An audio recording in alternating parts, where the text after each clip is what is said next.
me to introduce Popoola Mustapha Ayodele, Doctor. Popoola is the National Project Manager for the National Research Council. Dr. Popoola is a nanobiotechnologist with considerable expertise in animal physiology, modeling for human drugs and prospecting discovery, particularly in genetic resource management and gamete manipulation for assisted reproduction, cryoconservation of gametes and gene banking. He has expertise in molecular bioimaging and biophotonics for monitoring of drugs delivery to cellular levels and optimization of physiological functions of biological systems. He was a visiting scholar and postdoctoral research fellow at the Department of Animal and Dietary Science, Mississippi State University, Starkville, USA, from the year 2017 to 2019, where he joined the Biophotonics Research Group. He was a Bill and Melinda Gates Foundation traveler on invitation of the United States Department of Agriculture as a participant at the International Animal Biotechnology Regulation Workshop held at University of Virginia in June 2017. He later joined the research team at Biocombinetics Incorporated, St. Paul, Minnesota, to study the use of gene editing tools in modeling of cancer therapeutics using swine model in 2017. He was invited to join the team of researchers as a visiting scholar at Mississippi State University in 2019 to model the use of livestock semen as drug delivery vehicle and the interaction with specific nanoparticles using bioimaging techniques to monitor physiological functions and pathways in vivo. Previously, he was a visiting researcher at the Institute of Organic Farming and Farm Animal Biodiversity, Wels, Austria, in 2016, working with a team in charge of the Austrian National Livestock Gene Bank, led by the National Coordinator, Animal Genetic Resource. He was hosted by the Genetic Austria Group, the leading livestock semen production and distribution company in Austria. He was a postdoctoral researcher at the University of Molise, Campobasso, Italy in 2015. He was hosted at the Food and Agricultural Organization headquarters in Rome, where he made presentation on the status of NGR in Nigeria. He worked briefly with Osun State government from 2016 and was later employed as Livestock Development Officer by the Federal Ministry of Agriculture and Rural Development from 2006 to 2010. He moved to the National Biotechnology Development Agency, Federal Ministry of Science and Technology, Abuja, from 2010, and was later promoted to the position of Chief Scientific Officer in the Department of Bioentrepreneurship Extension Services, and later became the project lead, NGR Lab, Agricultural Biotechnology Department. He was appointed the chair of NADDER Scientific Seminar Series in 2014 to 2017, as well as the Institutional Technology Promotion Focal Officer in 2015, and Pioneer Head Technology and Innovation Support Center of the United Nations Intellectual Property Organization in 2017. He was an alumnus of Federal University of Technology, Mina, and the University of Ilorin. His degrees from bachelor's through to master's and PhD, spanning from 1996 to 2006. His PhD research work was on the effect of egg yolk plasma from different domestic avian species on the cryopreservation of rabbit semen and fertility trial post-tau.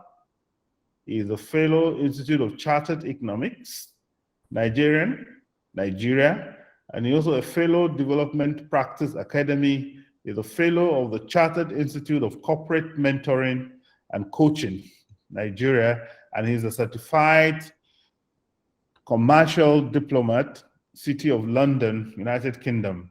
He is the convener, business to business, B2B Nigeria since 2015, among other sciences to business leadership roles.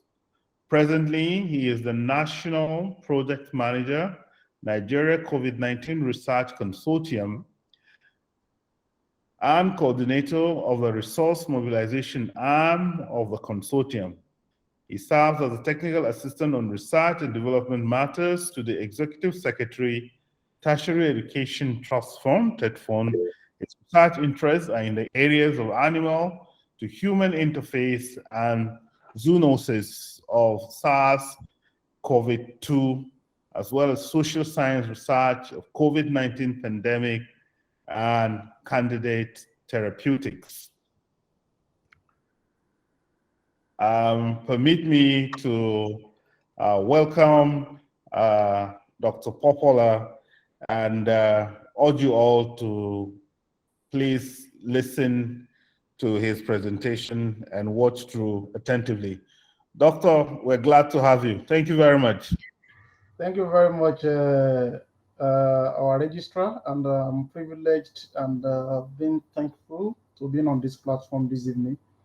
Actually, I was thinking I would be there physically and actually came around, but as Providence we have it, I couldn't wait because of the exigencies of my office, so I need to actually rush back. But I'm happy to actually speak to colleagues, the senior colleagues, and I know there will have been an established protocol, and I might not actually know everybody that is on this call, but I want to believe that we have the very senior management team of the university, possibly led by the Vice Chancellor, the Deputy Vice Chancellor, Registrar, and all other senior colleagues, and everybody on this call this evening. Like I've been introduced, some of my introduction, when they actually mentioned it, I just remember that, yes, really, they were speaking the truth, but I want to believe that it has been long. But having said that, my new role and office, we actually inform my presentation today. I will not be talking as a bloody scientist or a researcher for over 2 decades, but I will be looking at nation thinks imperative of Tetfund paradigm shift, which is essentially one of those things that we are actually doing to make sure that research counts for development, and then we move from where we were before to the next level. I sincerely appreciate Dr. Risman for this invitation and all other people that are organizer. Permit me to share my slide, and I can actually make progress with the presentation. Mustapha, you have. Hello? Can you see my screen?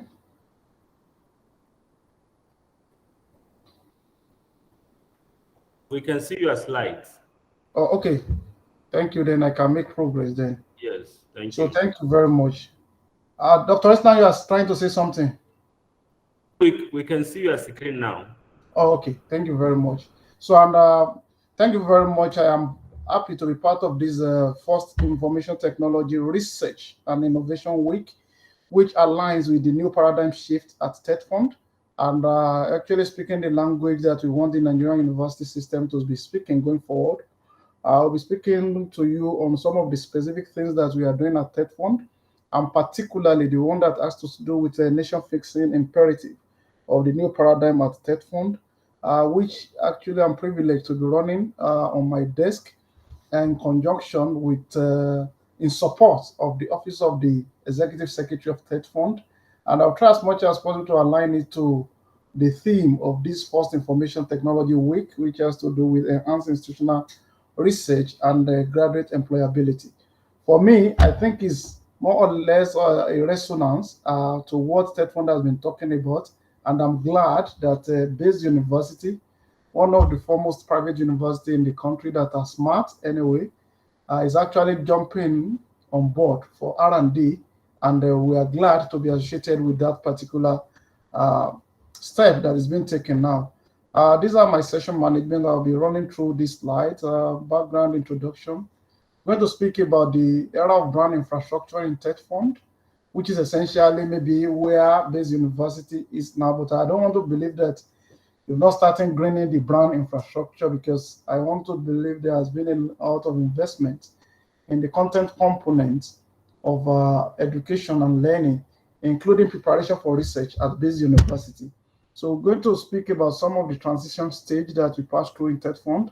By way of information, I think I'm going to be 2 years in Tetfund by next month. And within that 2 years, we should be able to outline what we've been able to do together to actually change the paradigm.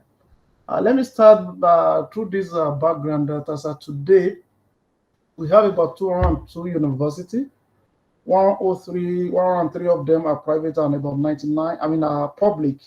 About 99 is private, and I think the number is actually changing. We have like 100, and this afternoon, the Executive Secretary of NUZ at the meeting were together with the Ambassador of France, actually made mention that about 10 new private universities have just submitted their application, meaning that in a matter of weeks, which is just awaiting the Federal Executive Council approval. If that one is done, as a matter of fact, the private university in Nigeria will be more in number than the public university.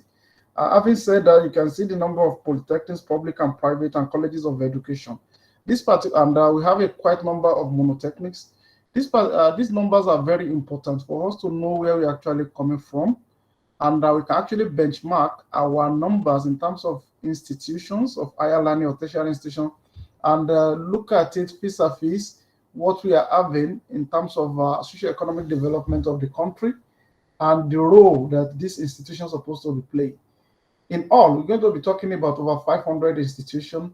Yes, we are not there because I can say, I think in India, they are in thousands, but the number that we have had so far, what has been our contribution to the national development?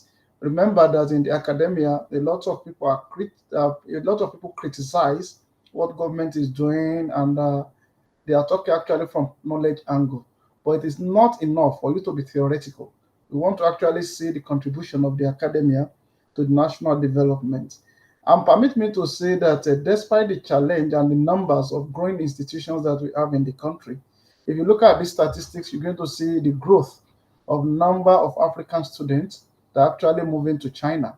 Something actually is wrong somewhere for people to say, okay, we want to travel to China. And this is just an example of what is happening in all other parts of the world. And you can see the trend from 2003 to 2015.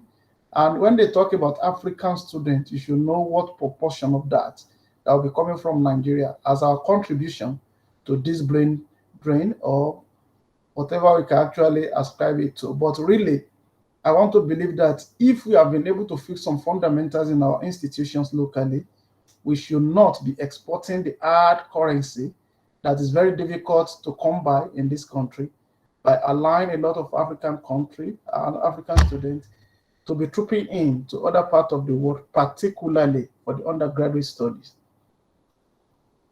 And again, we need to actually start talking about what the university is supposed to represent and what are traditional roles of the university. I'm going to be speaking more about that, but fundamentally and historically, universities are actually meant to be supporting teaching and learning, research and development, community service and outreach. So, and in doing that, an ideal university is supposed to be functionally balanced in the three. So what we have seen in this part of the world is that a lot of our university are concentrating on teaching and learning. And if you look at the tripod, definitely the research is at the middle. You can only galvanize your teaching if you are able to conduct research. You cannot afford to be using the same notes or just be doing desktop research by actually using leveraging on a lot of search engines to get information and just pass it on the student. So it's essentially going to be like a computer language of garbage in, garbage out. So we need to actually see how we want to link the numbers of the university, the functions of the university, as a strategic pillar for GDP growth going forward. So for us, we want to actually see the contribution of our tertiary institutions to the GDP, and as at present, we are querying why do we have to have a paradigm shift. So the first question to ourselves is what's going on in the space of tertiary institution in Nigeria, and is there any justification for paradigm shift? But I think my slide over here will actually speak to some of these and actually answer maybe all the questions. You can see the Nigerian degree-seeking students and the GDP growth in Nigeria over these, I think, 6 years. And you can see our GDP growth coming to the barest minimum of negative. Yes, many other contributory factors are there. Even as at 2017, 0.8, despite the increment in the number of enrollment. This is just a case study of Nigerians that are studying in Ghana or enrolled in Ghana. So, but in other climes, the number of graduates, particularly the postgraduate students, and their result, their research work, are actually good pointer to what the GDP growth will be looking at. Fundamentally, the performance of the university system in many of the Western world is a signal to the growth of their GDP. We have seen a lot of positive correlation between the enrollment in higher institutions, particularly the private graduate school, and the growth of GDP. But here we have, and the statistics has actually said it all. So I think something must change, and that was part of our reasons why we need to check to say, are we actually trying to do the same thing that others are no more doing, or we need a paradigm shift? So that was part of our inspiration and philosophical thoughts that goes into the paradigm shift at Tetfund. Even in Ghana here, you can see the number of students that are actually moving out of the country. Something is wrong somewhere. We are having increasing number of universities, both private and public, almost every day, and the numbers that are actually going out is still increasing. So something fundamentally, but in 2017, we can see that yes, the enrollment came down, but that does not justify that this particular difference or the variation we have here has contributed to the number of students we have in our private university. So there must be a paradigm, something must change, and we actually identify that if that will happen, then we need to check both our content component and every other thing that makes a university. By way of introduction, Tetfund, as you know, is going to be 10 years. By next month, we're going to, in a matter of 2 weeks, we are going to be celebrating the 10-year anniversary of Tetfund. And like I mentioned, we have a tripod of functional educational systems standing on research, teaching, and community service. At the middle is research because it's the one that galvanizes both sides, that is the teaching and community service. And for innovative development, you're going to know that across the world there's a common language of STI. So STI, many a time there are policies around it, but it's an anatomical statement that that's supposed to have some physiological functions. And in making sure that that won't happen, the functional tripod of STI for it to translate to sustainable development is the research, development, and knowledge. So, and when you look at development and knowledge, and you actually want to unwind it and speak the language of global competitiveness, it translates to research for innovation and enterprise. At the middle again is research, and from what the professor earlier, Professor Ian actually presented, you can see where he was talking about applied research, basic research, and experimental research, and a lot of them like that. And you can see that the spread is that the first thing is technology development, and the next space that you have under that is the R&D development and the innovation system development. So all these three actually work together. And from our model that we studied in Singapore, we saw the investments of how Singapore realized that they don't have anything in terms of natural resources and their landlocked, and they now leverage on their human capacity and invest so that there will be an innovative economy. Same thing that you can see in Dubai. Dubai do a bit of R&D, but they do a lot of innovation. At that space, you're going to be seeing a lot of entrepreneurship, enterprise development, knowledge economic development. And those are the kind of models that we have looked at. For us, we have a positive control for our experimentation for the institutionalization of R&D in Tetfund. The first one was a Brazilian model, which is an organic growth, similar in climate and population. And we model Finland, which we just visited, and we know what are the differences in making sure that an economy, a knowledge economy, and the different pathways that everybody can take. For us in Nigeria, we are at advantage of taking the two pathways, either the Brazilian model or that of the Finnish people. But what is more important at this stage is the criticality of the role of our university system in making sure that an economy moves from a laggard resource-based economy to a knowledge-driven economy of 21st century and beyond. At Tetfund, I mentioned that there are areas of brown infrastructure. We agreed that yes, we have done that, and there was a reason why Tetfund needs to travel that path. Yes, when you go to almost every university today, you're going to see gigantic projects that attack Tetfund. And it is important to note that as at the time that was done about a decade ago, ASU has described Nigerian university as a glorified secondary school. So there is nothing symbolic that you can see in those institutions there. And that was why it was never a mistake to direct investment in the brown infrastructure, buildings, roads, and what have you. And formally, definitely the fund was, the fund we use is 2% of the tax that is payable by companies and the public corporations in the country, known as Education Tax Fund. And when we were actually created initially, about 150,000 projects in terms of brown infrastructure projects has been delivered. Under Tetfund alone, in the tertiary institutions, we have in excess of 10,000 infrastructural projects worth about 2.5 trillion. And approximately, we've been working within a ratio of intervention of 80 to 20, brown infrastructure to gray infrastructure development.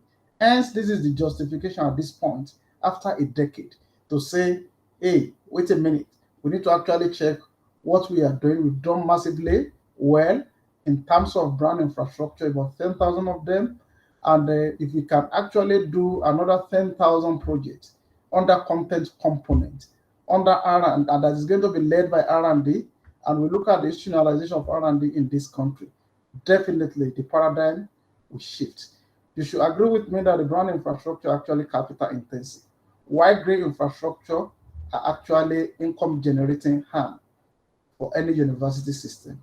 And we are now in the transition stage. We need to grow graying the brown, because if we don't actually ask questions about what is happening in the brown infrastructure that has been provided, it means we have done a lot of capital outlay in terms of capital purchases and capital investment, and we are not looking at the return on that investment. So that is why we need to make that particular brown infrastructure to be functional in such a way that they become income generating, and we institute, equip, and at the same time build capacity of people that can make that turnaround for the country.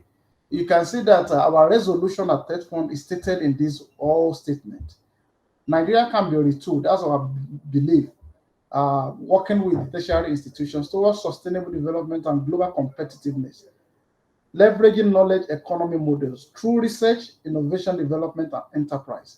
Essentially, what we are trying to do is to give Nigeria a right to a knowledge economy. We target right, and I can see some of these things that are coming out clearly from the intervention that this university is doing during this engagement. I can see clearly talking about research and innovation, and is well captured in what we are actually doing in the new paradigm at Tetfund. And why do we need to do that? Look at Nairametrics 2021. Top 10 countries in Africa, GDP per capita. Yes, Nigeria is having the biggest GDP in Africa. But when you look at our GDP per capita, it's terrible, really. And you can see the first 10 countries on the continent. Nigeria is not A. Let me say clearly, I report that Nigeria is actually number 17 on the continent. So that is not too palatable. You can have 200 million people that are actually working together, having this number of universities, both public and private, and we cannot synergize to actually leap Nigeria, actually make a leapfrog from where we are and become a competitive economy. Otherwise, all these people that we are talking about that they are leaving the country continue to live because everybody actually wants a better life and where they can actually make use of their knowledge. The phase 2 transition statement is talking about R&D again as an instrument for us to bring Nigeria economy in tandem with the global competitiveness. And then we believe that our R&D is going to be the instrument, and that particular instrument is going to be powered or enabled by the information communication technology, ICT, or digital technology generally. And they would believe that everything we're going to be doing going forward should be driven by science, technology, and innovation, including governance and leadership. Let me just pause here and actually share one of my case study, which happens to be our last visit to Finland. And that particular, during that particular visit, who I privileged to actually, I led the team to their parliament on one of the evenings for us to make a case for the development of National Research and Development Foundation, which I'm going to speak about later.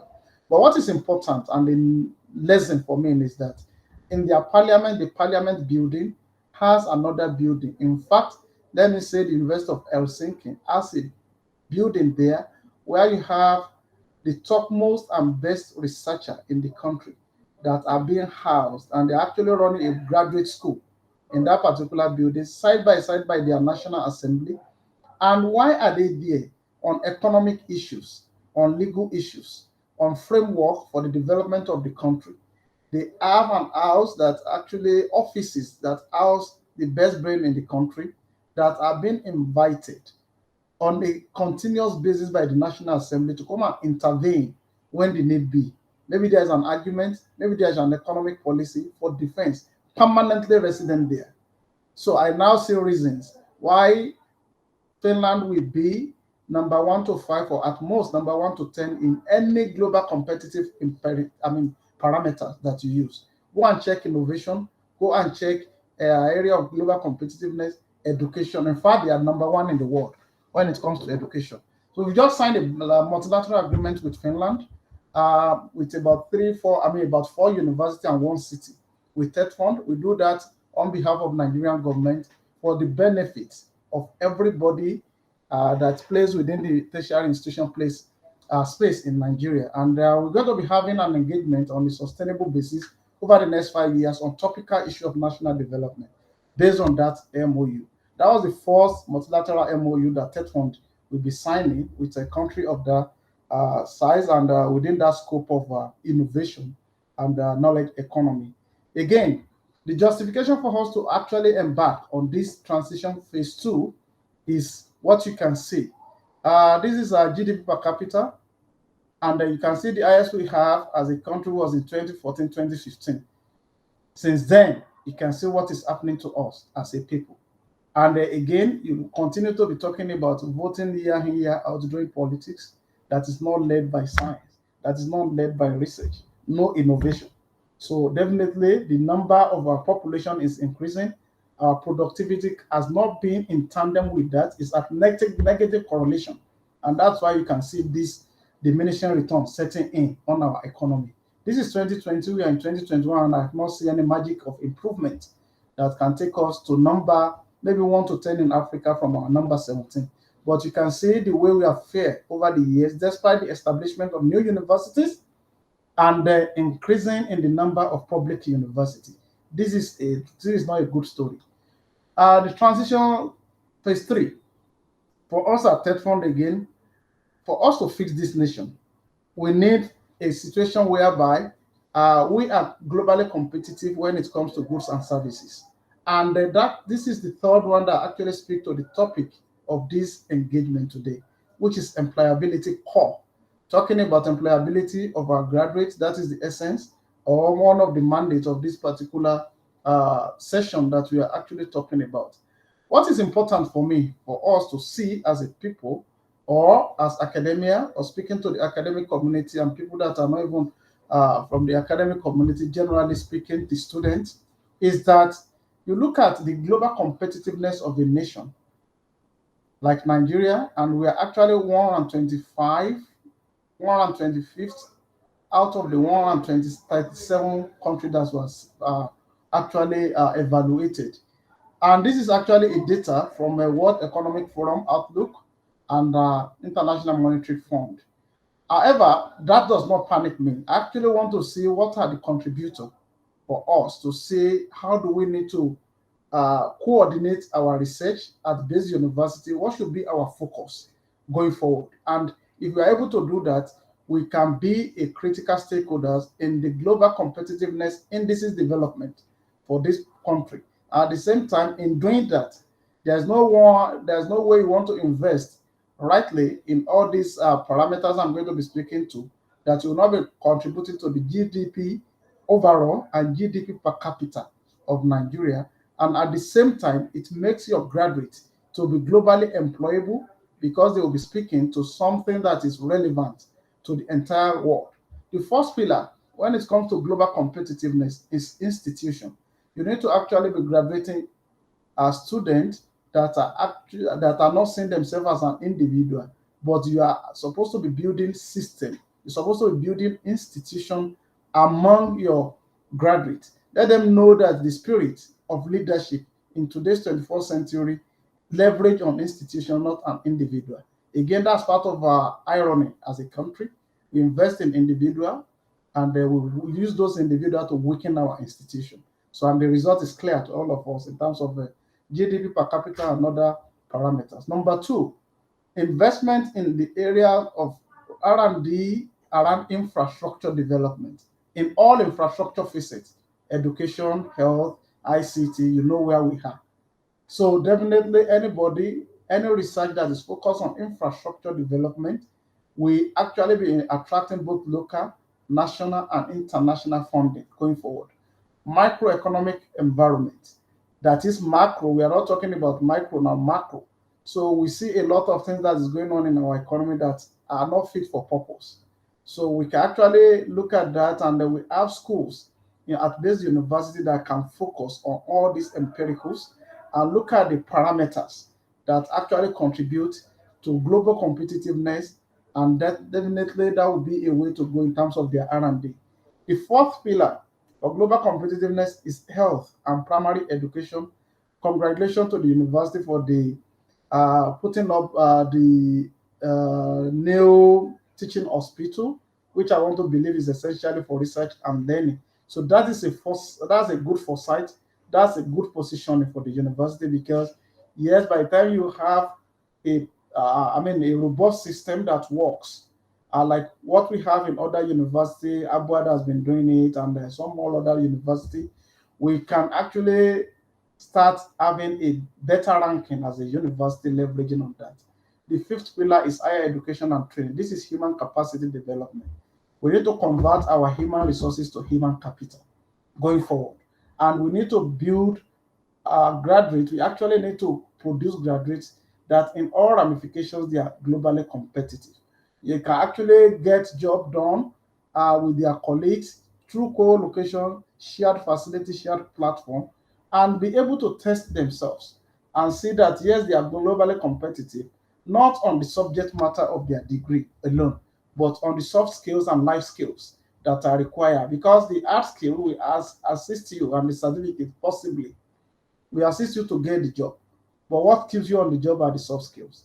Let me quickly move forward to let us know that part of the pillars that the world is looking at globally, where we can focus our research, is good market and is the goods market and efficiency.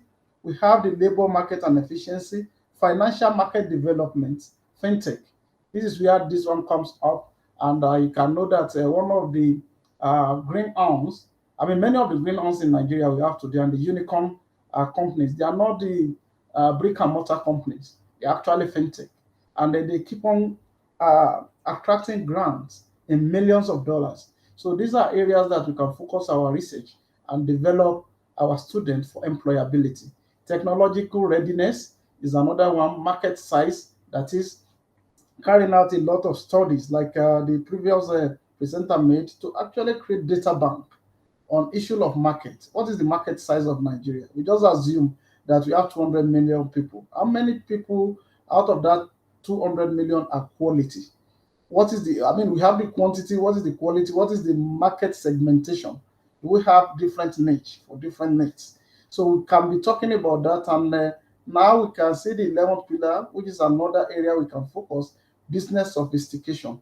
In that, you're talking about big data, you're talking about business analytics. You see a lot of things, and I think 2015, that was when I started speaking about business analytics on my platform of Business to Business Nigeria, and it was like strange. But today, here we are. Even Google, many things. There's nothing you want to talk about, including the research analytics. You're going to have how many citations you have, and we need to focus on developing this in such a way that, yes, whatever we are doing research on is talking to global competitiveness. And the last 12, the 12th pillar is innovation. Yes, it is not everything that you need to create from scratch. You can actually leverage on patent scope of a WIPO, and you see a lot of patents there. And I think countries like China and India have leveraged on this for them to innovate. A lot of patented material that you can look at and see how you can make them better. So these are the 12 pillars for global competitiveness. And if based universities looking towards global competition, then definitely we more be working around these parameters, and we can actually disaggregate this data further. This pillar, sorry, you can disaggregate this pillar further and actually have different dimension it further, and see how we can place students in this area. Permit me to come back to what I was talking about Tetfund, which has to do with our framework in the new paradigm, because my topic is talk about the nation facing using the imperative of the new paradigm at Tetfund. Again, we have 266 beneficiary institutions. We know that Tetfund actually finance and support and intervene in only public university, colleges of education, and polytechnics. In all, as at date, we have 226 of them that we are intervening, and then we have 36 states of the federation. And there is none of the states in this country where we don't have this intervention. And we believe that there are mineral and resources and natural resources, including human peculiarities and talents, that are actually available in all these states, that they are not the same thing, really. So it is only RRD that can support us. Yes, we have done about 10,000, like I mentioned. However, what is important is the NRF, the National Research Fund, that it is Tetfund that is the owner, or is the Tetfund that we are as the highest research fund in this country. As of 2019, we are on 5 billion. 2020, we moved to 7.5 billion in research grant that we were administered and disbursed by us. 2021, we are already on 8.5 billion naira. So we have a total of about 500 projects, 300 before now, but when you had that of last year with it is about 300, and about 1,000 grants since inception till date, 5,000 institutional-based research. This is what Prof was referring to. In my university in the US, you have seed capital of about $5,000. So that is for you to actually go into theoretical empirical research, for you to generate the preliminary data that you can leverage to harness extramural funding like that of Tetfund, Canadian funding, CEDA, and a lot of them. So I want to recommend or suggest, if the case, I mean, as the case may be, to base university, that might be a good starting point. You need to incentivize the researcher, actually place a minimum grant for you, for researchers to access, that is going to be institutional based, and when they assess that, you expect them to come up with the preliminary data that can allow them, or must allow them, to get additional funding into the university post. So if you don't invest in the researcher and you don't make available the research incentives, it becomes very difficult for you to kickstart the R&D component of the mandate of your university. I move forward to talk about the 80-20 content development, and our new paradigm is actually being anchored by R&D institutionalization in Nigeria, not in any tertiary institution alone. We are talking about as a country. What do we need to do as a country? Yeah? I'm in the meeting. So the new paradigm now that we have is actually being anchored on these 7 pillars. And this is what it means. The imperative, we're actually talking about a massive turnaround of the content component of whatever we are doing at Tetfund by front-loading R&D and institutionalization. We are looking at the restoration of academic leadership and scholarship for excellence going forward. Because a lot of people have become political leader in the cloth of professor. Many professors are actually talking only about politics now. Nothing bad in that, but really we want a situation whereby we have academic leaders, people that we can look up to, and we see a future where they become a Nobel laureate in this country, people that are referred to on the continent at national and global levels. And at the same time, we are looking at improving the ranking of our tertiary institutions. Both public and private, actually there could be opportunity for this to be done based on the benefits that one can actually attract to the country in this new phase. Reversal and mitigation of brain drain syndrome, that one we want to actually do by actually create an ambience and a better environment for R&D in terms of infrastructure development and the equipment that might actually need people to travel abroad, including data bank, databases, and whatever it might be required, particularly when it comes to software and a lot of them that could be a shared facility. A case in mind is what we did during the COVID. Finance a particular COVID intervention that has to do with candidate therapeutics.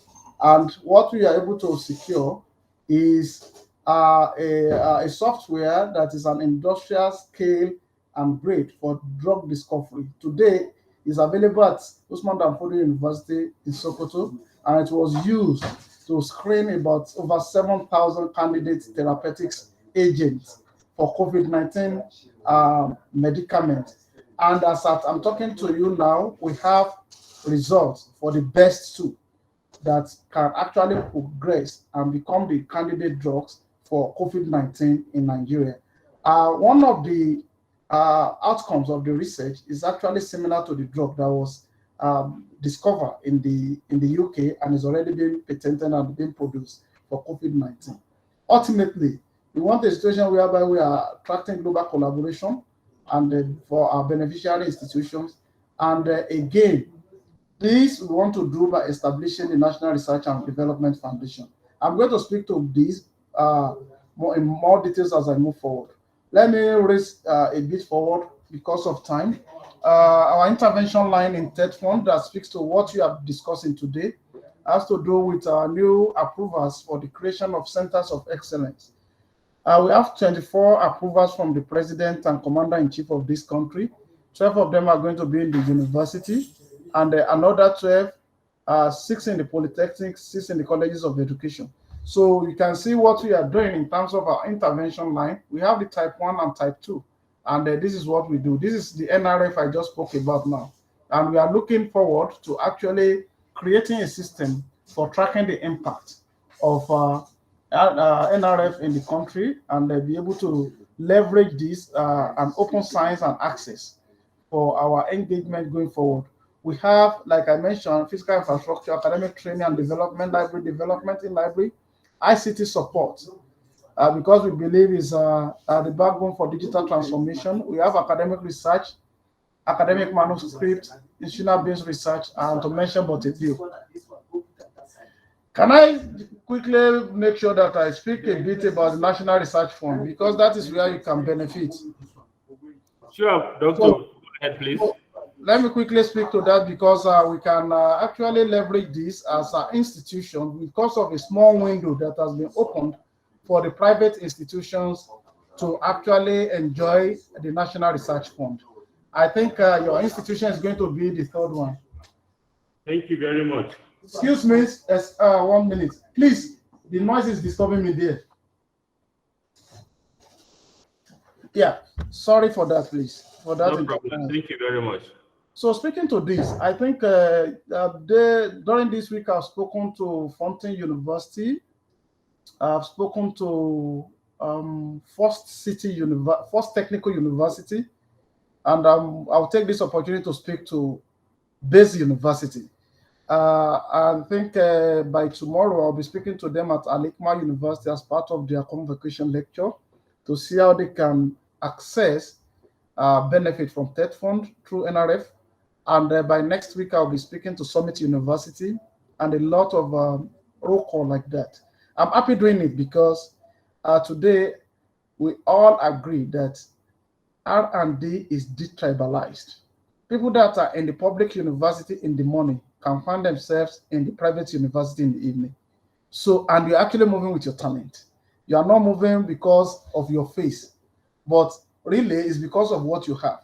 So, meaning that the R&D we are talking about could be in either part. Let me say this, that before I joined Tetfund, I won NRF myself, and I was not in any of the beneficiary institutions. And I can say it authoritatively that when we won it, I won it on a platform of working in an agency of government, just as a contributor. The PI was in FUNAB, and the other co-PI was from Landmark University. In summary, when we had this fund, about 50% of this fund actually went to Landmark University for procurement of not only reagents and equipment, but for capital development, including sponsorship of PhD and masters. But the window that was used to access this fund was one of our beneficiary institutions who shared in this particular project with us, because it is where the talent and the capacity resides. That's where the project moves to. So we have a cap of 50 million. You could have an unlimited number of applications. And then we have three phases: concept note, full research proposal, and the physical proposal defense, if you scale through that three. The focus is on applied research. It must be problem solving. It must be national in scope. We want multidisciplinary research. We want a situation whereby there is cooperation and collaboration. We want translational research work that can actually move from only a desk or a thesis format of research outcomes and results into products and services that are globally competitive. So if you understand this particular part, you can actually work with any of your colleagues in a beneficiary institution where you appoint the person or you work with the person as your PI, the main PI, because the law of Tetfund only allows us to pay to beneficiary institutions that are public university, polytechnic, and colleges of education. So, but you could have a core component of that research that you are sharing with your colleagues. And that university must, as a matter of fact, transfer the portion of the money that is required on own university. Let's do a small test. Assuming that you apply for, from Base University, we have like maybe say 30 applications. And each of those applications, the component of the work that will be done in Base University worth 20 million each. Because let's say even in all cases, it is 45 million, 50 million that was won. And only half of it, let's say 20 million, or let me say 40% of the total amount that is our cap comes on each of the projects. And you have just, let's say you won 15.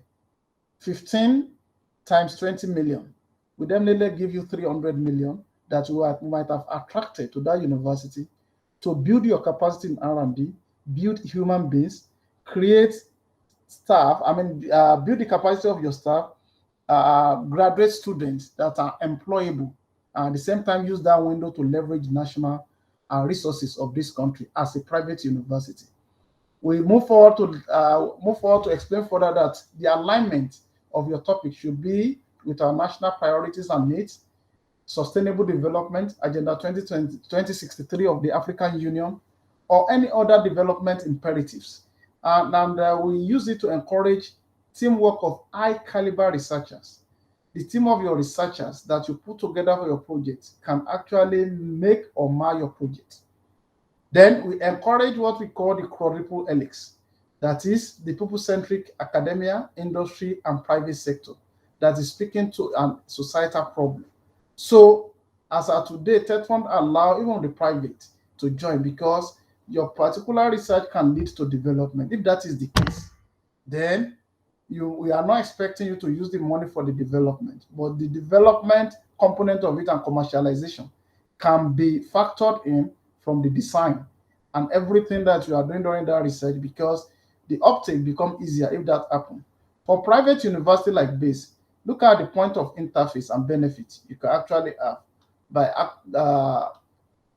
participating in our NRF. You could be a co-principal investigator, share research infrastructure and platform with your colleague in private and public university.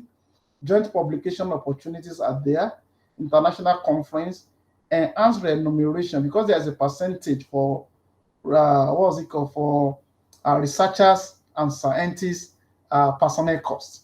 It is allowed, and it's a good percentage that if you are participating, you have to be paid for that. And for your institution, it will enhance the global ranking, because through this fund, you can actually publish in high impact journals. If they say it's $1,000, $2,000, whatever it is, because I know my last experience when we try to publish in Nature, telling us about 3,000 US dollars for the publication. So I know some of them could be high like that, but that translates to like $1 million, 1.5 million, and a 50 million grant. So it's doable. So these are kind of things, and definitely when you get that one done, a lot of my citation about you. So let me quickly share with us another opportunities that we can leverage. You can see the Tetfund Centers of Excellence. Each of them are going to have a funding line over the 5 years of 1 billion naira each. We have the first 12, which is 12 billion, and these are the areas and the universities where they are located. So depending on your area of specialization, you can look at it and see how you want to partner and work with these institutions. And you could actually leverage a lot of financial opportunity in terms of R&D, because we're actually working towards making them a top-notch R&D centers. That's why we say centers of excellence. They're going to be focused, and they are going to be doing cutting-edge R&D, and we need a situation whereby they are coming out with products and services that are globally competitive. For the other side, you have here, just this week, that is when we actually issued their own award letter for the polytechnics and colleges of education. While the polytechnics will be concentrating on entrepreneurship and technical skill development, including ICT, where I know this university is very strong. You can look at this institution and talk to them and see how you can be of support or work together through these centers of excellence. And for that of education, colleges of education, they will be looking at curriculum development and pedagogy. So for all of us, for some of us that are working in that space, it becomes easier for us to leverage and actually share it so that you can know the institutions and you can know how you want to position this university within the context of what we are doing at Tetfund. There is a future system thinking that is actually coming up, which is essentially for us to have a National Research and Development Foundation. In other clients, what you're going to be talking about, or what you have generally, is National Research Foundation.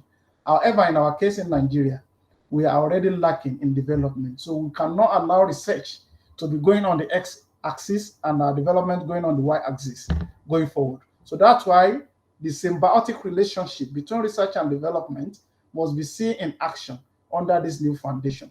What do we do?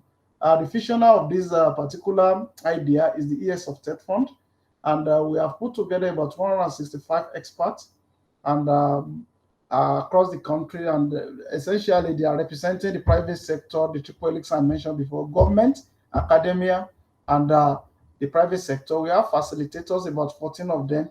I play in this space to coordinate the technical hand of the entire project. And we have 13 thematic groups which represent the 13 top activity sectors of our economy. They are not subject matters like what we teach or a faculty or a departmental course in the university. Rather, we select them from the 14 activity sectors of the economy.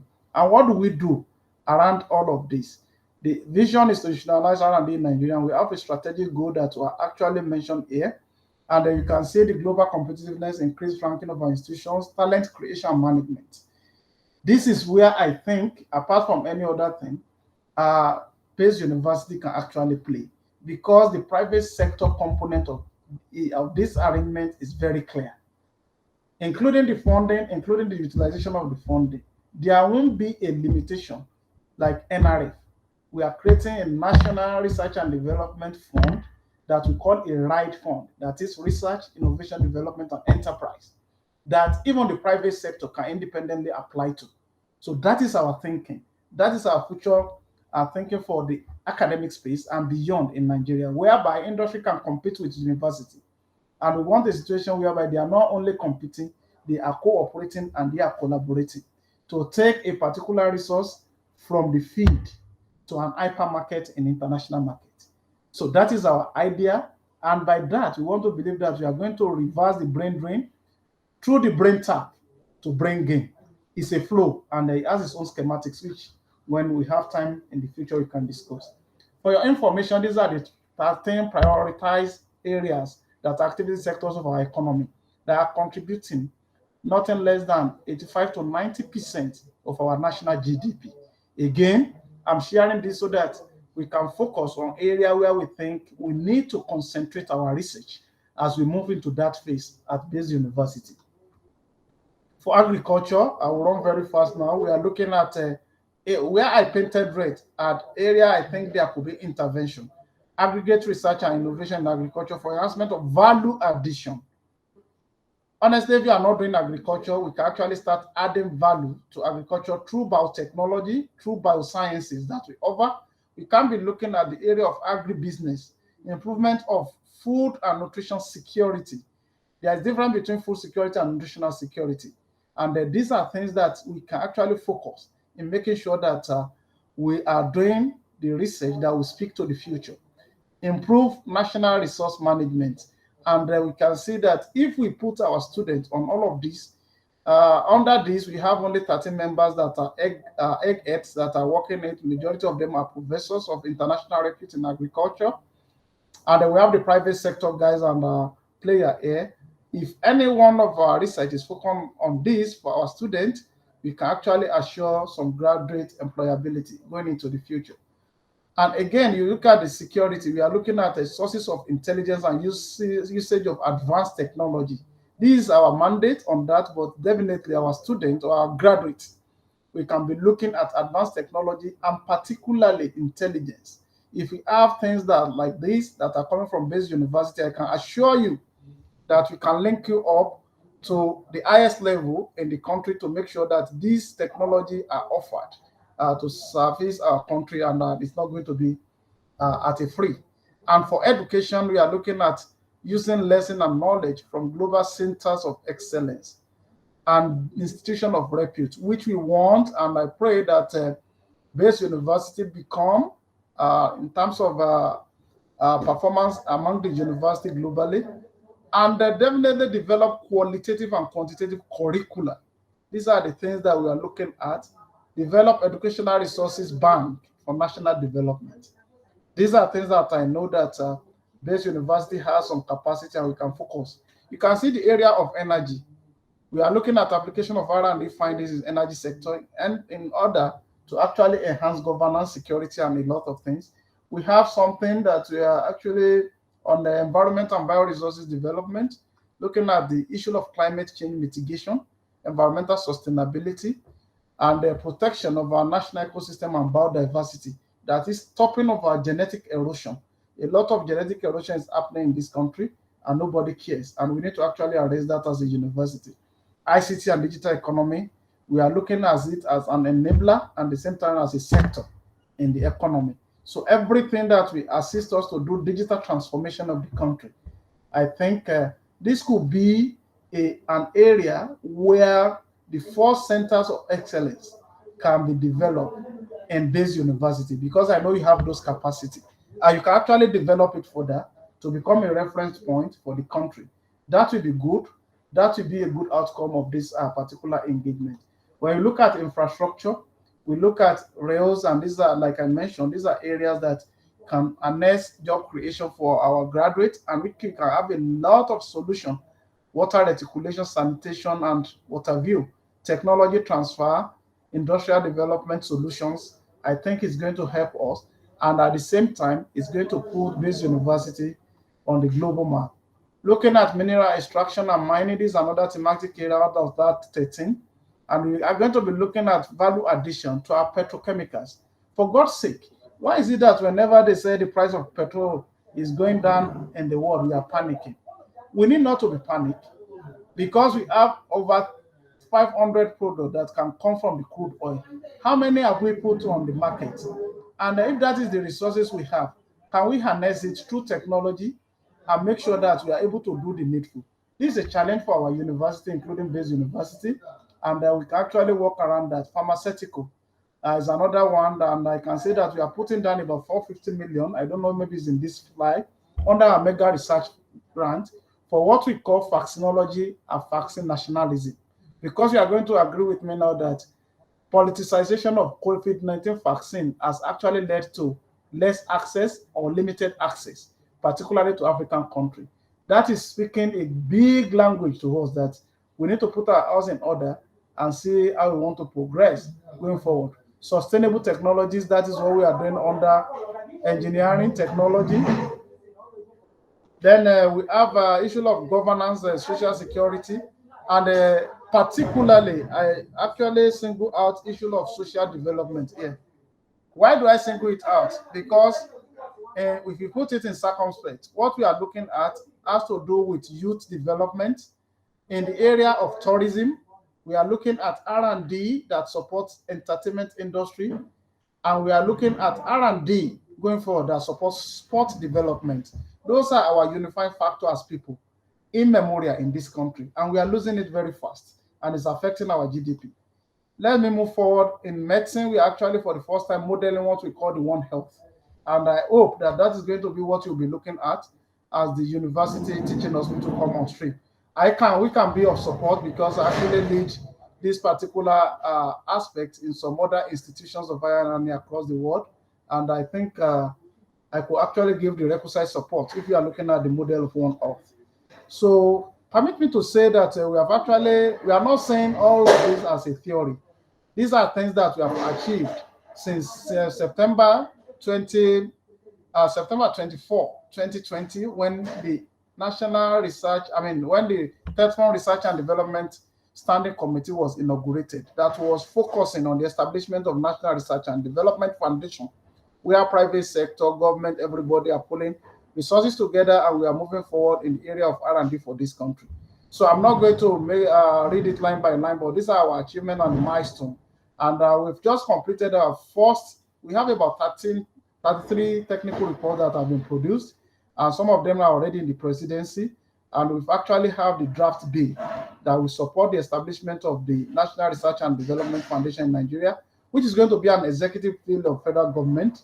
And then I'm using this opportunity to enlist the interest of Base University to support this bill, because essentially it's for you, it's for everybody in the academic community.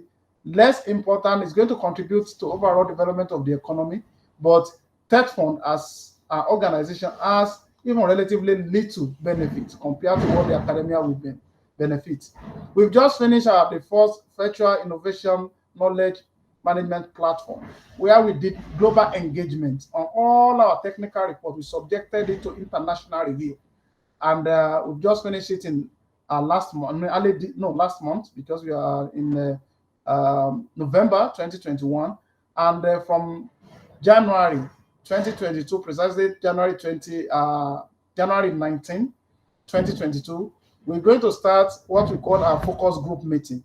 I'm going to use this opportunity to invite Base University to be joining this meeting to see what the direction of R&D is looking like at the country, and where our investment will be going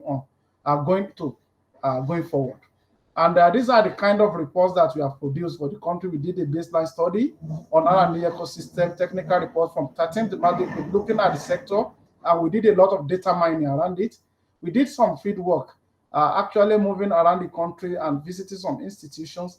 We have the master plan now, 5-year strategic plan, national compendium of R&D activities in the country. And we have the project information document that actually we are sharing with both national and international government, data mining and analytics report that we have done.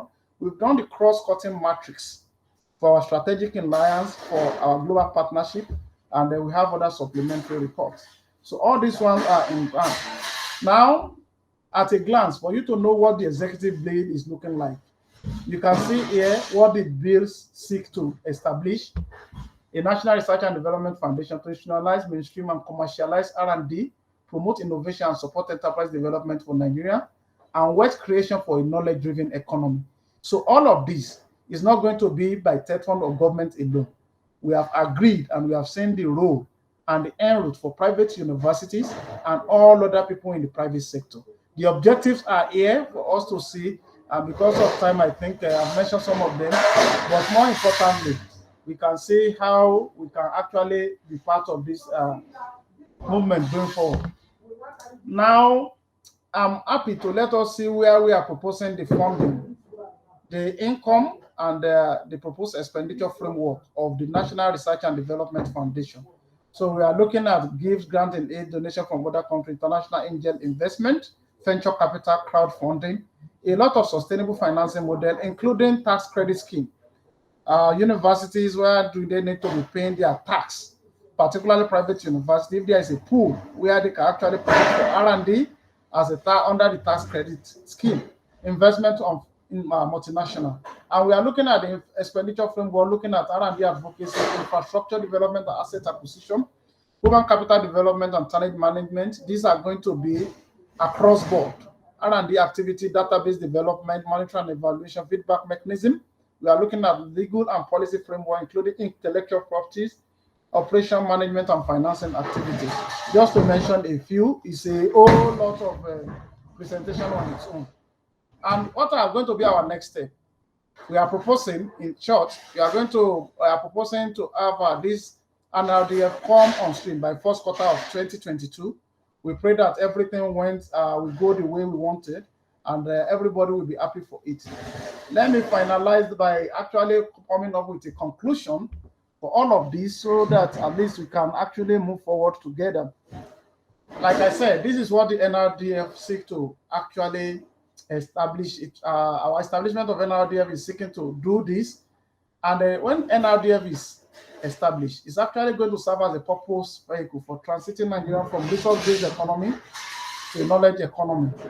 And we are looking critically that this is going to be the only right for us for sustainable development in Nigeria. And imagine a new Nigeria that is not only talking about politics, but is looking at leadership that is led by STI, powered by ICT, and enabled by R&D. These are the faces behind the scene. I want to believe that maybe if anybody that has known me before can see me here. And we have lost particularly one of our vice chair. This is the chairman, Emeritus Professor Gazama. This is the chair, executive director, Dangote Group Engineer Mansour Ahmed, representing the private sector and Dangote Group on our platform. We've lost Professor Femi Odekunle to COVID, and he's being replaced by the Chief Executive Officer of Nigeria Economic Summit Group. As the coordinator of the technical, and these are the people that I'm working with, about 3, 4, 5 professors that work under me as the coordinating group, and this is the visionary for us. And these are our patients. This is part of our field work that we do. This is Dangote Group in Lagos. This is Dangote Refinery, and you can see some of the faces that are known here. We are at CIBN for you to see that it's not only about science, that we can talk about research. That is Chartered Institute of Bankers of Nigeria. We are in with the police. We are in, this is part of the jetty of Dangote Refinery. And we can see some dilapidated infrastructure that we need to report and think about too. And we are not doing that alone. We are actually engaging with the military on defense. This is the National Security Advisor, Major General Mongono, on visits. This is the ambassador of Nigeria currently to Brazil, who was on our entourage, and we work together as a member of our thematic group.